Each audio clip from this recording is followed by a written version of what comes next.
যদুর সঙ্গে আমি কথা বললাম। অরূপ গেল বর্ণার সঙ্গে কথা বলতে।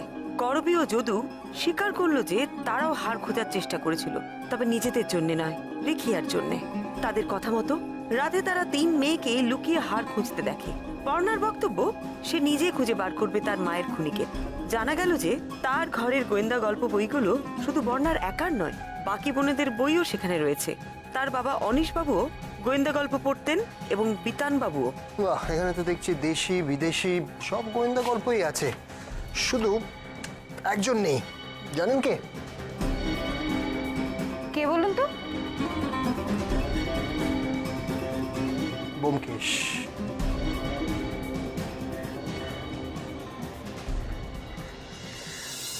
তারপর সে রাতে পিসি ঘর থেকে বেরিয়ে এসে সবাইকে ধমকে ঘরে পাঠিয়ে দিলেন। তো সবাই কি করলো? ঘরে চলে গেল। ঘরে চলে যাবে? এমন ভালো মানুষ কিনা ওরা? পিসিকে থোড়েই মানে। তাহলে তারা তো পিসিকে অপমান করলো, যা তা বলে। তুমি এত কথা কেন বলছো পিসি? আচ্ছা একটা কথা বলো তো, তুমি এখানে এত ঘুরঘুর করছো তাই না? তুমিও তো এসে এখানে চুরি করতে, আমাদের দেখাতে প্রবলেম হয়ে গেল তাই না? তোদের ঝগড়া শুনেই আমার ঘুমটা ভেঙেছে। হার খোঁজার কোনো ইচ্ছেটুকু পর্যন্ত আমার নেই। ধরা পড়ে গিয়ে এখন মিথ্যে কথা বলছো তাই না? তোমার ওই হারটার প্রতি কতটা লোভ সেটা আমরা জানি না। আর শুনো পিসি, তুমি মায়ের সাথে ওই যত খাতির জমাও না, সবটার মূলে কি আছে বলো তো? ওই হার। ওই হারটার জন্য যত সব হয়েছে। আর এখন যখন তোমার খোঁজাতে ব্যাকরা ঘটেছে, তখন আমাদের জ্ঞান দিতে এসে দেখ। তোরা তোরা কিভাবে কথা বলছিস আমার সঙ্গে? ছি! এই চুপ কর, তোরা চুপ কর। তোরা এইভাবে পিসির সাথে কথা বলছিস? তোমার গায়ে লাগছে কেন? যা বলছি আমি তো ঠিকই তো বলছি। গায়ে তো লাগবেই, কারণ ওর আর পিসির কারোরই এই হাড়ের উপর অধিকার নেই, তাই পাওয়ার কোনো চান্সও নেই। তাই চুরি করার প্রস্তাবটা বেশি ভালো লেগেছিল তাই না?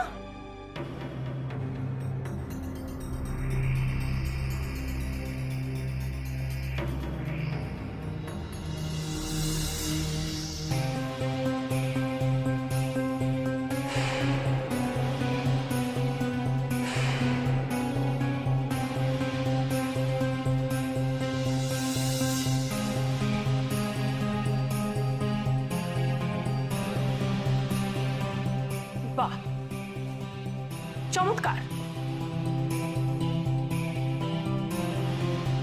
সবাই এখানে মিলে একসঙ্গে চুরির চেষ্টা চলছে বুঝি? পাড়া জানিয়ে চিৎকার করে। একটা কথা আছে জানো তো, চুরি বিদ্যা মহাবিদ্যা, যদি না পড়ে ধরা। আর তোমরা তোমরা সবাই চুরি করতে গিয়ে ধরা পড়ে গেছো। অতএব চুরিটা আর করা হলো না। দাঁড়িয়ে আছো কেন সঙ্গের মতো? যাও, যে যা নিজের ঘরে যাও। কি হলো কি? যাও।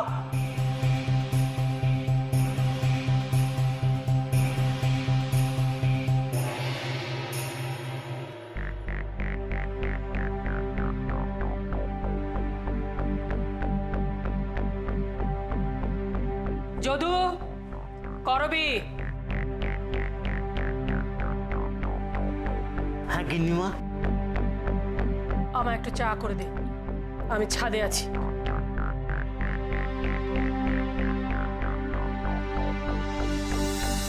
তারপর গিন্নিমা সোজা ছাদে চলে গিয়েছিলেন।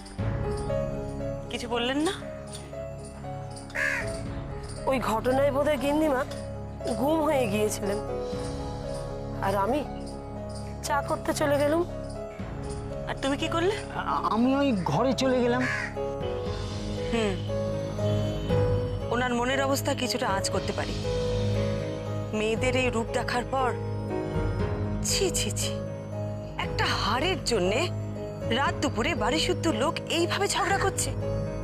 ছি। আচ্ছা, ওই রাতে আর কোনো ঘটনা ঘটেছিল?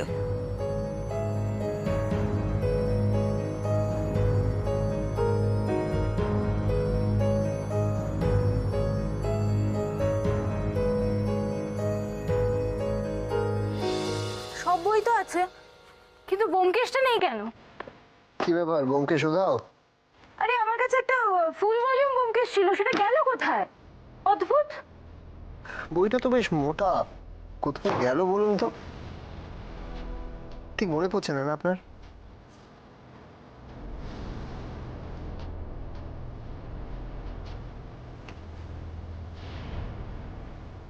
কড়া ডোজের পেন কিলার।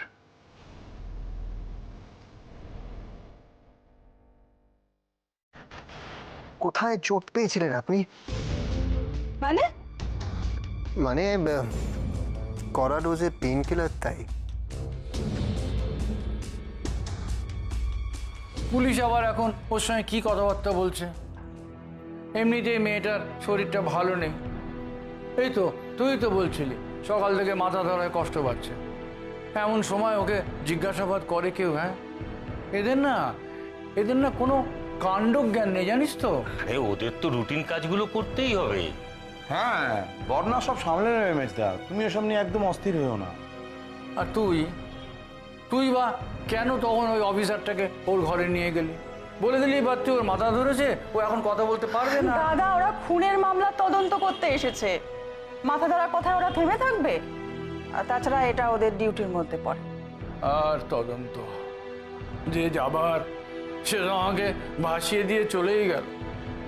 আর এখন বাড়ির লোকজন দিনে টানাটানি করে হবেটা কি? আমি জেনে কি করব? খুনটা কে করেছে কদিন বাদে তো আমিই চলে যাব। দাদা, এসব কথা আর বলো না, ভালো লাগে না। কে আগে যাবে আর কে পরে যাবে এখন আর ঠিক করে কিছুই বলা যায় না। তাছাড়া মেজদা, তোমার এখন এই সমস্ত ছেলে মানুষই করলে একদম চলবে না। মেজ বৌদি চিরকাল তোমাকে আগলে রেখেছে ঠিকই, কিন্তু এখন তো তোমাকে নিজের অবলম্বন নিজেই হতে হবে। না রে, সে আমি ঠিকই আছি, কিন্তু এই যে সারাক্ষণ বাড়ির মধ্যেই গোয়েন্দা পুলিশদের আনাগোনা, এ আমার আর ভাল লাগছে না, একদম ভাল লাগছে না। আমি একটু শান্তি চাই, জানিস তো, একটু শান্তি চাই। সত্যি তাই, মা চলে যাওয়ার পর থেকে যে মায়ের জন্য একটু চোখের জল ফেলবো তারও ফুরসত নেই। কিন্তু কি করবি বল, খুনের ঘটনা, পুলিশের ঝক্কি তো একটু পোহাতেই হবে। আচ্ছা, বর্ণাকে ওরা আলাদা করে জিজ্ঞাসা করছে কেন বলতো? ওরা কি বর্ণাকে সন্দেহ করেছে? না না, ওরা আমাকেও আলাদা করে কোয়েশ্চেন করেছে, ওরা সবাইকে এভাবে কোয়েশ্চেন করছে, যদি কোনো ক্লু পায়।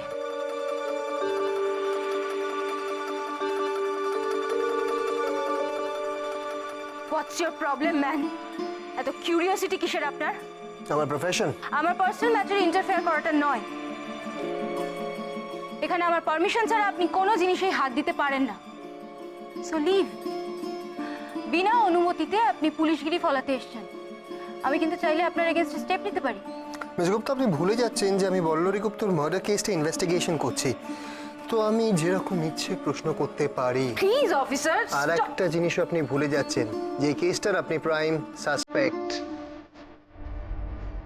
সো আমি যা যা প্রশ্ন করছি তার উত্তর দিতে আপনি বাধ্য, আর আমি প্রশ্ন করাটা আমার ডিউটি এবং রেসপন্সিবিলিটি। না, আমি জবাব দিতে বাধ্য নই। একদম বাধ্য। আপনি যদি জবাব না দেন তাহলে আমরা এইটা ধরে নেব যে তদন্তের স্বার্থে আপনি সহযোগিতা করছেন না, তাই জন্য আপনাকে অ্যারেস্ট করতে পারি আমরা। আর একটা জিনিস, আপনি হয়তো এটা ভুলে যাচ্ছেন যে এই কেসটাই আপনি প্রাইম সাসপেক্ট। আপনি যদি উত্তর না দেন আমরা এইটা ধরে নেব যে আপনি হয়তো খুনটা। আপনার কি মনে হয় যে আমি আমার মাকে? ওয়ান্ডারফুল। আপনার ডিপার্টমেন্ট তো দেখছি দিনের পর দিন গল্প বানিয়ে চলেছে। আপনাকে জিজ্ঞাসাবাদ করার সময় একটা জিনিস দেখলাম যে আপনি হারটার ব্যাপারে অনেক কিছু জানেন, কিন্তু হারটা নিতে পারেননি, আর তার জন্য আপনার অনেক রাগ হয়েছে। আর সেই রাগের জন্য আপনি কি কি করেছেন সেটা বার করার আমাদের কাছে অনেক পদ্ধতি আছে, সেই পদ্ধতিগুলো হয়তো এতটা মিষ্টি মধুর হবে না মিস গুপ্তা।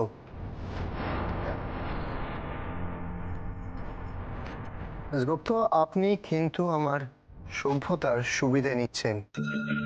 আমি যদি অফিসিয়ালি জিনিসটাকে করি তাহলে আপনি এতটা অ্যাটিটিউড আমাদেরকে দেখাতে পারবেন না। সো আপনি ডিসাইড করুন যে আপনি যেভাবে আমি প্রশ্ন করছি সেভাবে উত্তর দেবেন, নাকি আপনাকে সেকেন্ড পদ্ধতিটা অ্যাপ্লাই করব।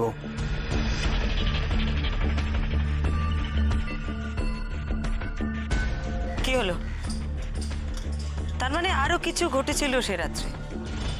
বলো, দেখো চুপ করে থেকো না, বলো কি হয়েছিল?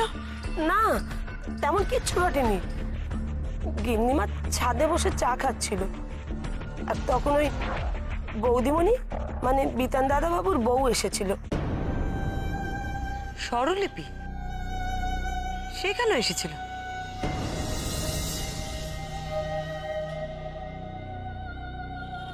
কাকিমা আসবো? ও, তুমিও জেগে আছো? হ্যাঁ,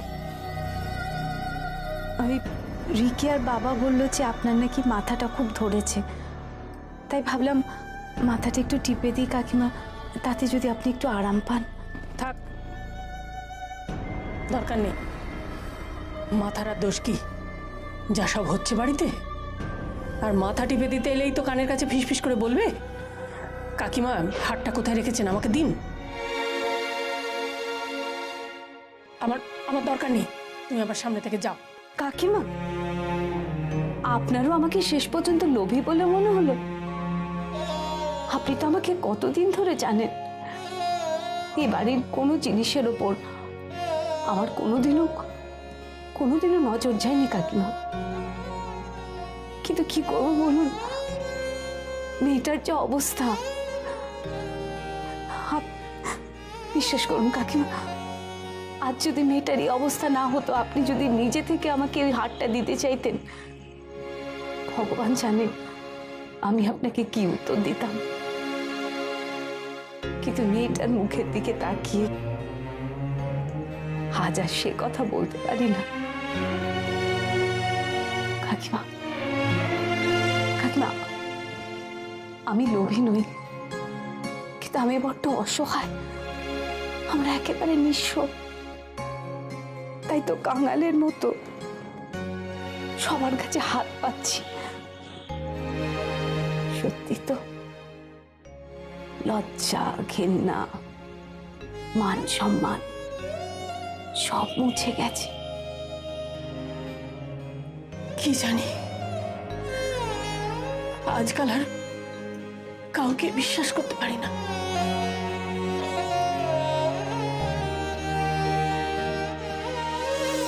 তারপরে ওই বৌদিমণি কাঁদতে কাঁদতে চলে গেল। আর তুমি? আমি ওই ফ্লাস্কে করে খানিকটা চা করে ওই গিন্নিমার ঘরে রেখে এলো।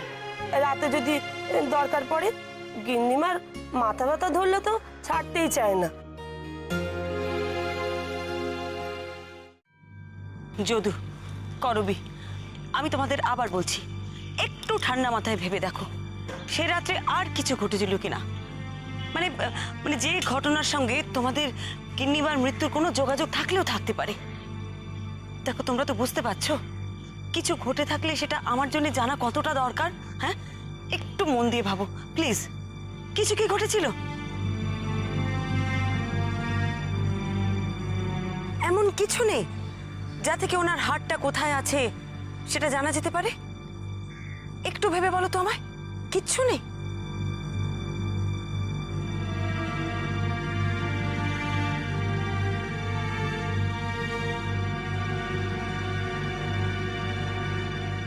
দাদা দাদা, তুমি এত ছটফট করছো কারণ, একটু শান্ত হয়ে বসো না। না না, আমি একটু ভেতরে যাচ্ছি, আমি একটু শোবো, আমি একটু শোবো। মেজদা, শরীর খুব খারাপ লাগছে? হ্যাঁ, না শরীর মানে একটু ক্লান্ত লাগছে আর কি। আসলে আজকাল একটু কথা বললি না হাঁপিয়ে উঠি, মাথাটাও কেমন ঘোরে আমার। শরীরের আর কি দোষ বলো, যা চলছে। আমি বরং শ্রীকে ডাকি। শ্রী। হ্যাঁ শেষদা। এই দাদাকে একটু ঘরে নিয়ে গিয়ে শুইয়ে দাও না। আরে না না দাদা চলো। না না, আমার ধরতে হবে না, আমার কাউকে আমার ধরতে হবে না। তুমি আমার কথাটা শোনো, চলো ভেতরে চলো। আরে না রে, বলছি তো আমি পারবো, আমি একাই যেতে পারবো। সে তো আমাকে একা রেখেই চলে গেছে, এখন তো বাকি জীবনটা আমাকে একাই কাটাতে হবে নাকি? আমি একটু অভ্যেস করি, প্র্যাকটিস করি। আমি যাই, আমি ভেতরে যাই।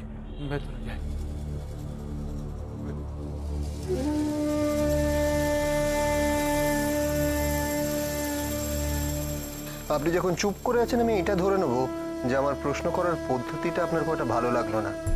তাহলে আমি একটা কাজ করি, অফিসিয়ালি একজন মার্ডার সাসপেক্টকে যেভাবে ইন্টারোগেট করে আমি সেটা অ্যাপ্লাই করি। The choice is all years.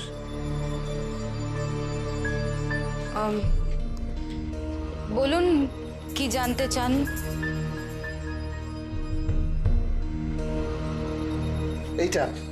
এইটার প্রয়োজন হঠাৎ করে আপনার কেন পড়লো? কোথায় লেগেছিল আপনার? ঘাড়ে একটু লেগেছিল।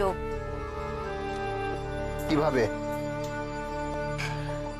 কিছু না, সেরকম ভাবে সেরকম। মিস গুপ্তা, আপনাকে প্রশ্ন করার জন্য আমার হাতে প্রচুর সময় নেই। কিভাবে লেগেছিল সেটা বলুন প্লিজ।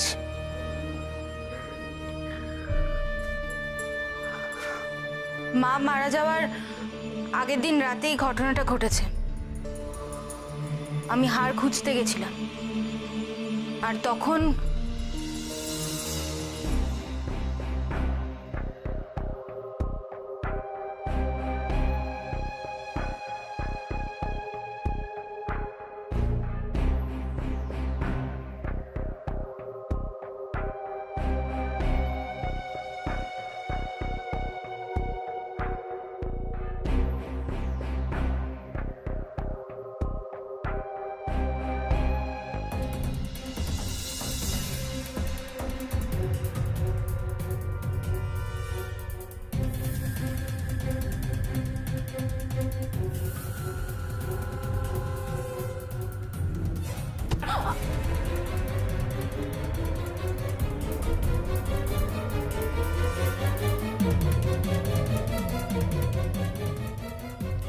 বিতান বাবু,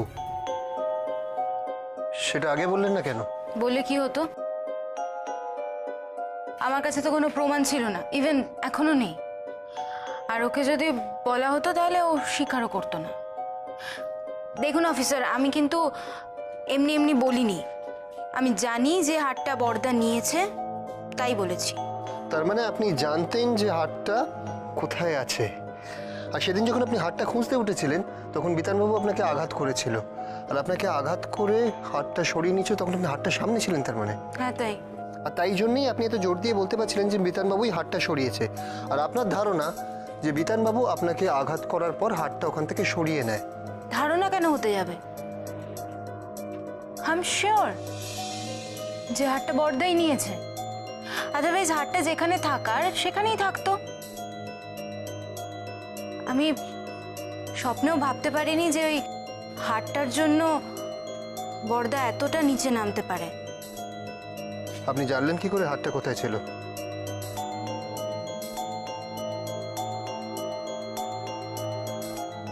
গোড়ার থেকে নিশ্চয়ই জানতেন না যে হারটা কোথায় আছে। কে বললো আপনাকে হারটার পজিশনের ব্যাপারে? চুপ করে থাকলে হবে না মিস গুপ্ত। আপনি যদি না চান আমি অফিসিয়ালি জিজ্ঞেস করি, তাহলে বলুন যে হারটা কোথায় ছিল, সেটা এক্স্যাক্টলি কি আপনাকে জানালো? আস্তে অফিসার, প্লিজ। বাড়িতে বাইরের অনেক লোকজন এসছেন। প্রেস্টিজের যদি এতই ভয় থাকে তাহলে যেভাবে প্রশ্ন করছি তার সরাসরি উত্তর দিন। হারটার ব্যাপারে কে আপনাকে বলল? বলছি, আমাকে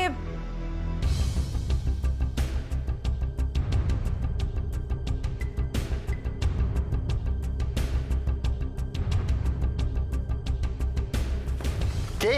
ওখানে কে? দাঁড়ান। অনিশ বাবু, আপনি? না মানে আমি বাবা, তুমি উঠে এলে কেন? ওই ওষুধের জন্য? তুমি কাউকে দিয়ে ডেকে পাঠাবে তো বাবা। অফিসার প্লিজ, আমাকে একটু বাবাকে ওষুধটা দিতে হবে। চলো বাবা। আমার কথা আছে, একটা সেকেন্ড দাঁড়ান এখানে।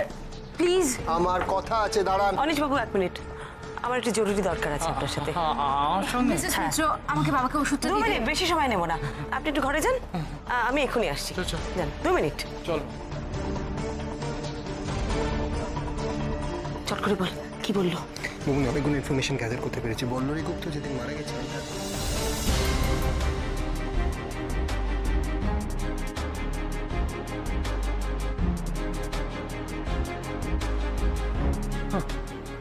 বাবা, বাবা টেনশন করো না, আমি আছি তো, কিচ্ছু হবে না।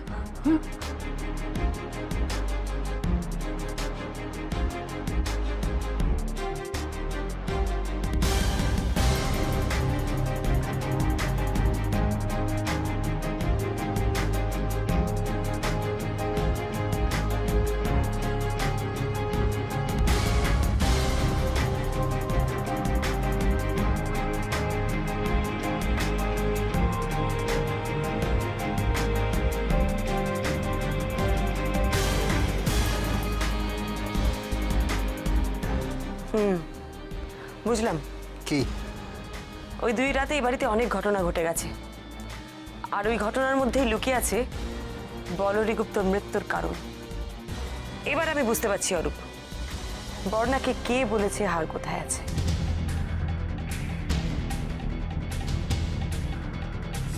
মিসেস মিত্র, দেখুন বাবার শরীর কিন্তু ঠিক নেই, আপনি প্লিজ।